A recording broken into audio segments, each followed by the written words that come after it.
Hello, and welcome to a very special series with Mr. Robert Ceja. He is the author, he is the creator of The Art of Losing Weight. If you're just joining us, we have his website, igymprocess.com. You can get some additional information. You can also pick up his book in Amazon, The Art of Losing Weight. And once again, welcome, Robert. Glad to have you, man, on this series. Thank you, Carlos. It's always glad to speak to you and your audience. It's a good thing. So my name's Robert, and I've been doing this for about 8 years when I retired. And what it is, it's a method to lose weight that is non-traditional. And that's what I've been doing for the last 8 years, working on it and having success. So now I'm ready to turn it loose on everybody else. My background was in, my studies were in psychology, and I was an educator for the last 30 years. So teaching adults. So I don't see this as any different. I'm teaching adults what, it's a life skill that is not taught, and it's something that doesn't really, isn't normal to think about. So that's what I'm doing right now. Excellent. And I know last week we kind of launched a little bit of what we're going to be talking about in the next several weeks. And I want to make sure you talk a little bit about, just remind folks what the IGM process is. And I know that today you're going to be talking about what that first principle is. So if maybe you can give a quick overview of what's coming and what we're going to be talking about today. Absolutely. Well, the reason I wrote the book is because humanity, all of us, civilized countries are in serious trouble with excess weight. We are up to 85% in civilized countries, up from the 1950s when it was only 6 or 7% of the population were overweight. So our doctors tell us lose weight, not because of the cultural thing, but because excess weight is associated with things like hypertension, with diabetes, with coronary heart disease, with, you know, articulation problems. So we hate it. We don't like it. It violates our standards of health, beauty, and fitness. And we worry in general that it's affecting our quality of life. And we fear that it may cut our lifespan short because of things that happen. So I was there when I retired 8 years ago. And thanks to my background and research and some fortunate series of events, I created the IGEN process as a method for weight reduction. I'll explain later why I don't want to say weight loss. It's really weight reduction. So when you follow the IGEN process like a recipe and engage in the process, it will guide you to your ideal weight and away from all of the dysfunction that comes with being excessively overweight. So that's why I wrote the book. And really the IGEN process is the IGEN process is the what can I say, the wind beneath the wings of the art of losing weight. The IGEN process is a technical because it's a systematic and transparent approach to weight reduction because it works with your body's natural rhythms. And we're going to see one of those rhythms today, or one of the natural process. So when we understand the principles that behind the IGEN process, then we understand that when you understand the process, then the two operating principles that are part of the art of losing weight become clear. And I'll be talking about those operating principles probably the third, fourth week. But basically, it's principles that it's to form your frame of mind, and it makes it. I'll speak a little bit further to that, but now you don't see weight loss as the goal. Weight loss is a side effect of the things that we do. It's a side effect of things that we do or don't do. So anyone that's listening right now can lose any amount of weight over time and can start at any time when they engage in the IGEN process. And basically, and this is my pitch, you sign up for a class that meets every week at the same day and the same time for 30 minutes. And that's it. It's a weekly guide to how you're implementing the IGEN process. And it's Robert, go ahead. so let me take a quick second here just to make sure we welcome everybody watching. Please make sure that you share this stream with folks as well too. I also want to let you guys know below, you can see also streaming on there. There is Robert's website, theigenprocess.com, as well as you can see it on the screen at the very top. His email address is on there as well as his cell phone. So there's all three levels of communication that you can reach Robert to ask questions, ask about the program, ask about the book and what he's going to be talking about. Go ahead, sir. Didn't mean to cut you off, but I want to make sure folks have your contact information because that's important too. Thank you. What I'm promoting is a class. It's a class with a lab. And the class is the information. The lab is you. And everything that applies, you either confirm or what is going on. So it's a class. There is nothing new that you have to do or different other than understand what the process of weight loss is. And that's what I'm really promoting. Call me for the class. The class is $50 a month. That's $12.50 per class. And it's low right now because I want people to experience it. And remember, this goes on until you reach your ideal weight or at the weight that you want to stop. So, and that's a guarantee. You don't do that, you don't pay the $50. I've given back to you. So what's coming is really an understanding of what the IGEN process is. And all of this is so people can decide if it's something they want to do or not. But there's three biological principles, two operating principles, and one method. And that's what it is. Today, I'm going to talk about the first operating principle, which is that, or biological principle, which is that you only gain weight through eating. And I'll talk a little bit more about that. But the second operating principle is that your weight is never stable. It always is going up or it's going down, or going up or it's going down. So we'll talk about that. And also that when you disrupt the food supply of the body, it reacts, it has an extreme reaction. So those are the three biological principles that happen to everybody. And we built a method to work with these principles rather than work against them. The two operating principles are merely a shift of a paradigm shift, a focus shift on what you are pursuing. You're not pursuing weight loss. You are pursuing a weight reduction. Weight loss is passive. Weight reduction is active. And so, and then at the final, I guess, as part of the series, I will talk about the actual process itself and how it moves throughout people's lives. Now, if you want to see that process and get all this ahead of time, you just sign up and then we start. But for those of you that are do-it-yourselfers, the information that's coming to you right now gives you the understanding that you can do this on your own. There are some traps along the way, and you'll see them or you'll feel them, but in the class, we get ready for them.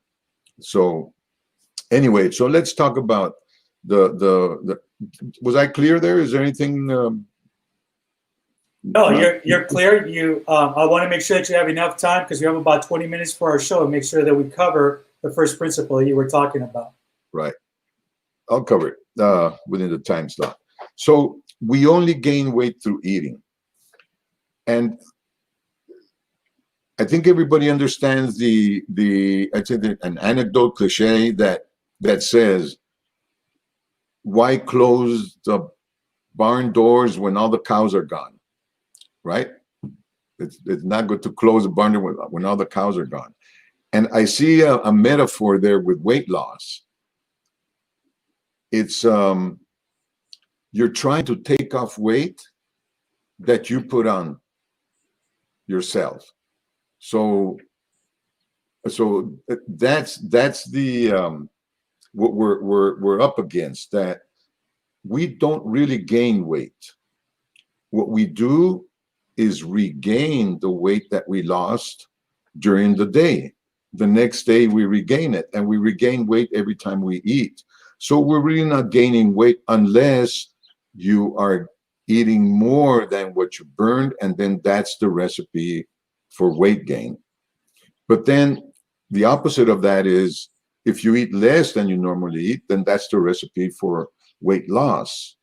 But how much weight loss? Well, that is a personal to everybody, because the body is a very efficient machine to burn fuel. And when I say fuel, I mean fat. The only thing that powers a human body is fat. There is nothing else. Nothing else. It's the only thing. Now, when you eat a steak or when you eat potatoes, the body turns it all into fat so it can feed itself from the fat cells. The only exception to that might be when you eat sugar, carbs. They provide immediate energy. So this is why you see boxers weigh themselves, and right after the weigh in, they go and they just scarf up on pancakes and just all manner of carbs, because they're going to need 12 rounds of extreme, putting out energy. So, however, if that energy they don't burn, let's say they get knocked out on the first round and they didn't burn all that stuff, they're going to go up in weight a lot the next day just because of that. So the body is very efficient at burning calories. When we do exercise, we burn a little bit more, maybe, of calories, but never to the degree that our own body is burning calories. And that is why overnight, most humans will lose between 2 pounds, 1.5 if you're very small, overnight, up to 4 to 5 pounds for a big person. They will lose that much overnight. It's just we're not accustomed to weighing ourselves at night and then weighing ourselves in the morning. But everybody has a big weight loss, unless you get up in the middle of the night to eat. But it's extreme. Well, it's not extreme when you understand that when you go to sleep, your heart is not going to stop. Your body temperature is not going to go down. It's going to stay at the same. Your digestion is not going to stop. Your breathing is not going to stop. So all of that is burning calories, and that's why you burn so much. I had a slide, and let me describe what it was. It's a person, and its food is coming in one side only, and in terms of energy, running, walking,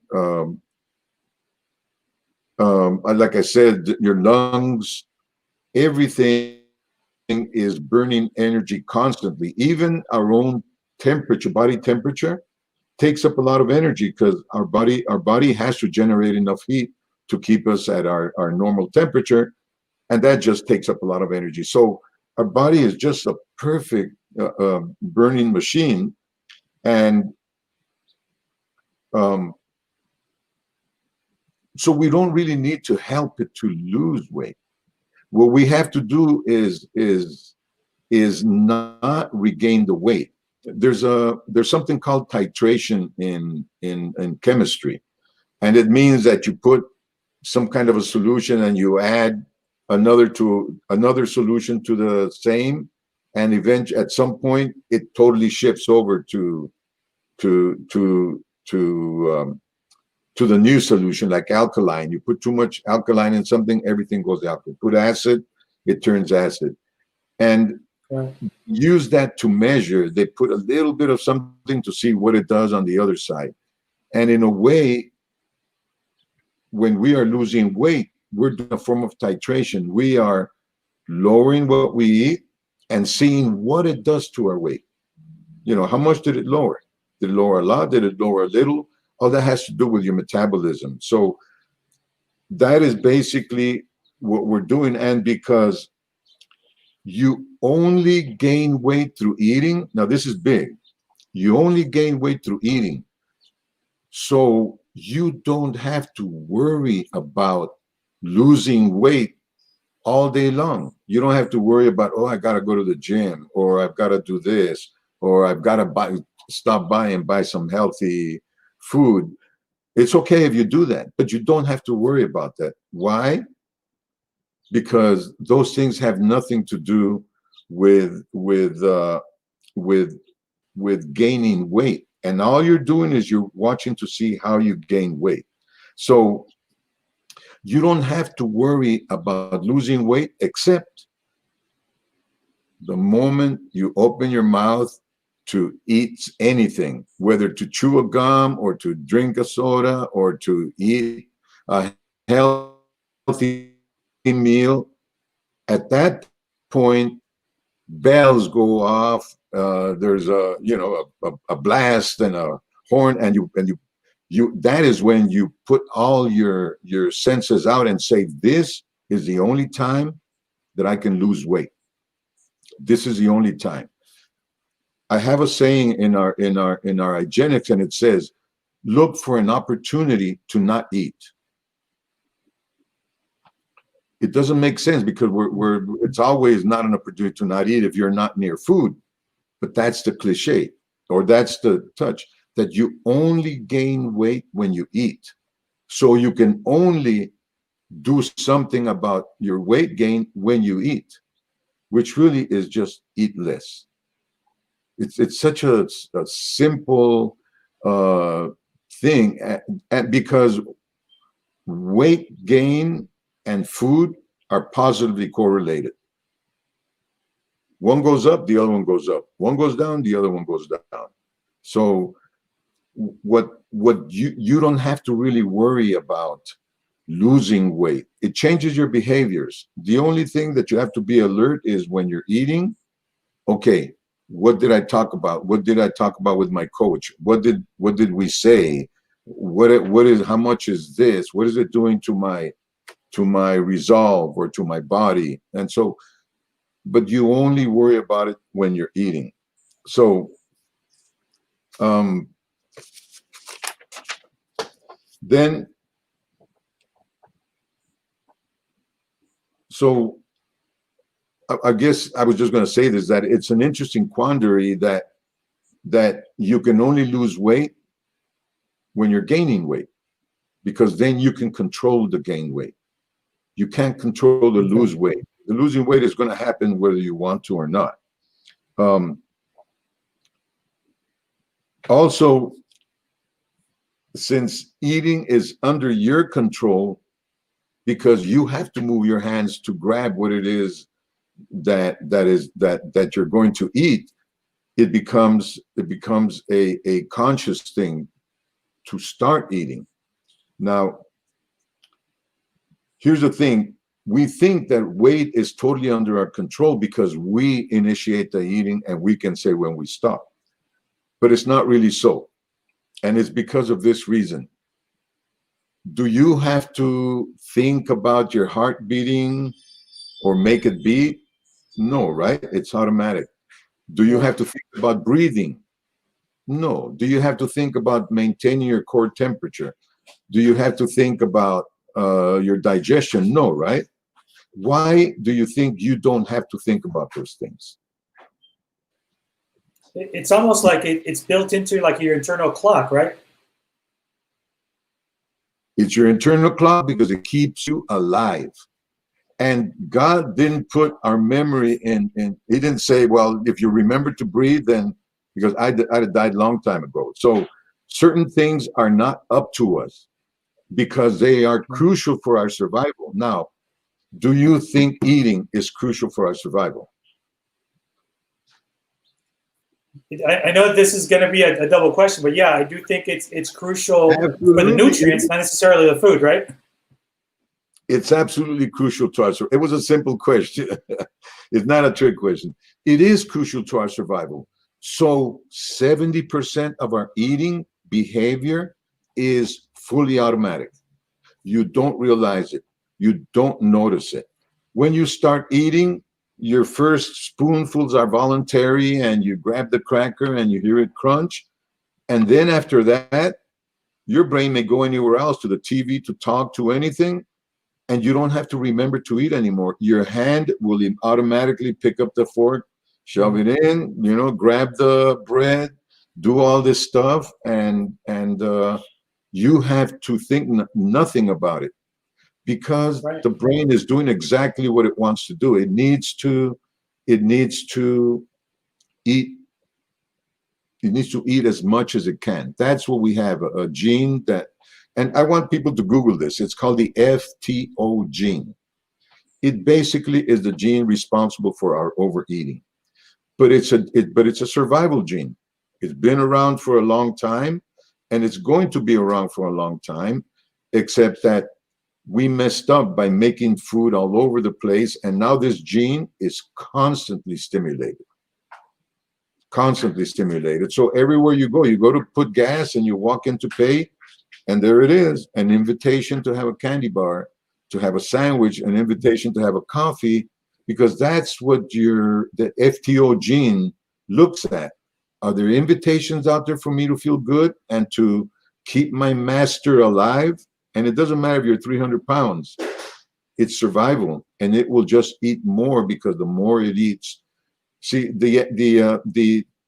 where these messages are coming from are not not our brain.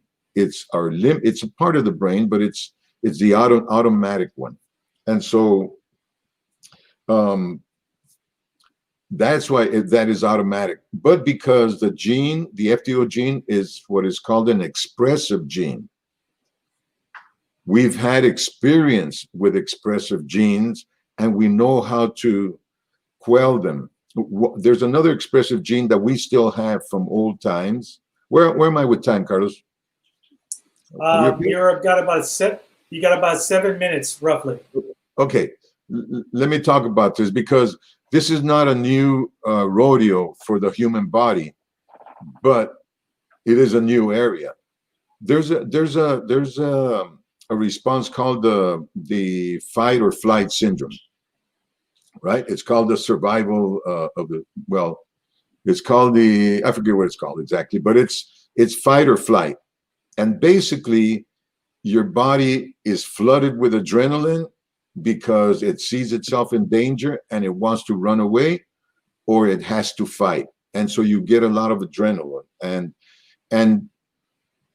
But now we don't need that adrenaline, because now you don't have to fight. If somebody's going to fight you, you call the police. Or if somebody's going to steal your money at the bank, you go to the manager. There's a lot of things that make us feel in danger, that somebody's taking something from us, that gives rise to this fight or flight syndrome, and it will still operate. It will make us angry. If you go to the bank and the person doesn't want to give you your money because they say you don't have any money in there, I'm sorry, we don't see any money in the account, and you just deposited $1,000 in the morning, and they keep telling you that, and then you say, well, call the manager. So the manager comes and he says, oh, I don't see anything here. By this time, you're getting pretty upset, right? You're getting pretty angry. They're not giving you your money, that it's there. You start feeling angry. You have thoughts of leaning over and grabbing the money from the cash register, or grabbing the lady and saying, give me my money, but you don't do it. Why don't you do it? Because of the consequences. One, you're going to get in trouble, right? Consequences. You're going to get in trouble. You're going to get arrested. The consequences. Plus, we don't take care of our problems. We got to let other people take care of these problems, at least in that sense. So, but we feel that way, okay? And we don't do anything because of the consequence, because we think, I'm not going to get arrested over this, and I'm not going to do, okay, you'll hear from my law, and then you walk out angry, but you don't do what you wanted to do, which is take some action and grab that person, okay? That's an expressive gene. It expressed the need to take care of yourself, to argue or to run, but it didn't take you to where you want to go, which is to do it. So this is an expressive gene also. The FTO gene is an expressive gene. So when the gene is stimulated, it says, I want to eat. Let's eat that. Or if you're eating something and you're kind of getting full, it'll just say, well, let's keep eating until it's done. So it tells you what it would like for you to do. It expresses what it wants you to do. But because it's an expressive gene, you don't have to do it. Nothing will happen if you don't do it. You'll be fighting your own biological urge to do something, and that's what makes this process of weight loss very hard. But that's what you're fighting. So I think I lost my train of thought a little bit. I went off into the side. No, actually, it's really interesting what you're saying, because you're bringing it all together. About it really comes down to, part of it is the mindset, how to control that, right? How to be like, we always hear the term, right? We're our own worst enemy, right? Because we're having these constant fights, this constant battle, and obviously related to losing weight. I mean, that's the biggest hurdle, I think, as human beings, man. We all experience, right? How many diets are out there? How many programs promise you the world? How many things are you're killing yourself trying to do? And at the end of the day, it really comes down to what you're saying, right? What are you splurging on, and what should you be in control, with too? Exactly. And here's a problem.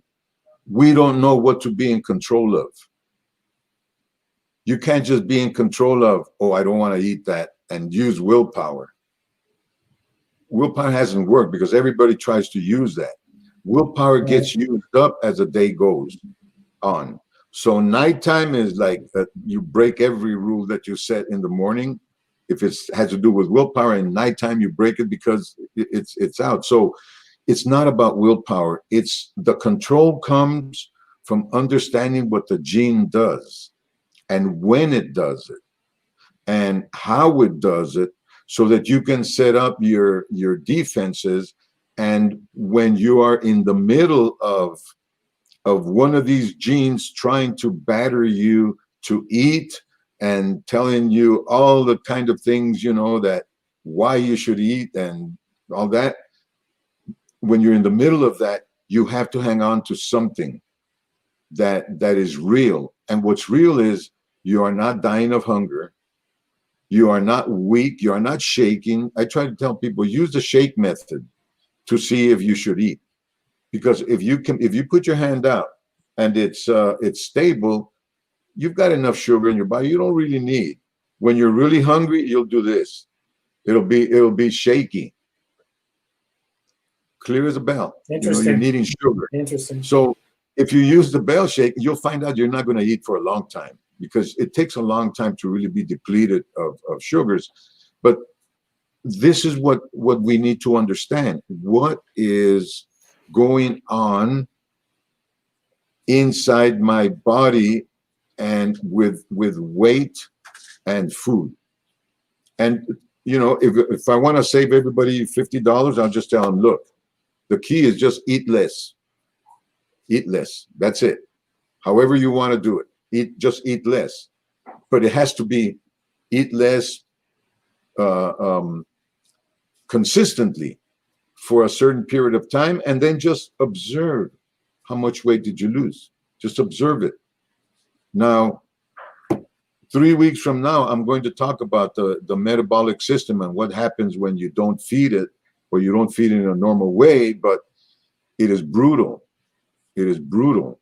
And that's where all the yo-yo dieting comes from, where people just can't take that onslaught. So, but when you know what's happening, you brace yourself, and at the end of 3 weeks, you can say, beat it. I beat it. Let's go for another loss now. Because you can't lose weight on a slow metabolism. When I say you beat it, it means your metabolism went up to normal again, even with the lower amount of food that you're eating. So it's understanding these things and seeing how they echo in your own body and in the scale, that you start to become a believer in yourself, in the fact that you have everything it takes to be the weight that you want to be. But you got to get away from thinking that it's the exercise and the eating healthy that's going to do it. That will keep you healthy. And I wish everybody did exercise and ate well. But if you don't add and systematically eat less and less and less until you get to your weight, then nothing's going to happen with the weight, because our body's going to keep us. It's 10 times easier for the body to go up in weight than it is to go down. It's 10 times harder to lose a pound than to gain 2 or 3 pounds. Why? Because it's advantageous to the organism to gain weight. It's not advantageous to lose weight because it senses I'm going to die. But the body is very resilient. You've seen people who have died of malnutrition. They look drawn, right? No muscle in their body. Their skin looks taut. Well, they were like that. They were alive like that. You can live with very little fat in your body. Not a good thing, but I guess this is to tell people, don't worry, you're not going to die if you don't have, you skip a lunch or you skip a breakfast. You will not, die. You'll be far from it. But a lot of people, your brain sends you that message. You're going to die if we don't have that pie or that salad or whatever you're going to die if you don't have the full pizza. You can't have half of it only. But it's just a message of the FTO gene to get you to survive. So, and that's a great point to end the show with. Folks, we've been talking to Robert Ceja, the author of The Art of Losing Weight. His website is on our screen there, igenprocess.com. You can also reach out through him through email below and through the cell phone as well. Robert's going to be doing a series. This week we've covered pretty much the first principle of The Art of Losing Weight. Stay tuned, because next week is going to get that much better, where we'll be talking about the second principle, correct? Absolutely. So we want to make sure that you tune in. We're here Thursdays at 4:30. Make sure you mark your calendars. We'll send out the invitation, share it with your friends, share it with everyone else as well too. Robert, thanks again, man, for taking the time to do the show and enlighten people on the art of losing weight. Thank you, Carlos. I appreciate that. Everybody have a good night. A good day. All right. Take care, folks.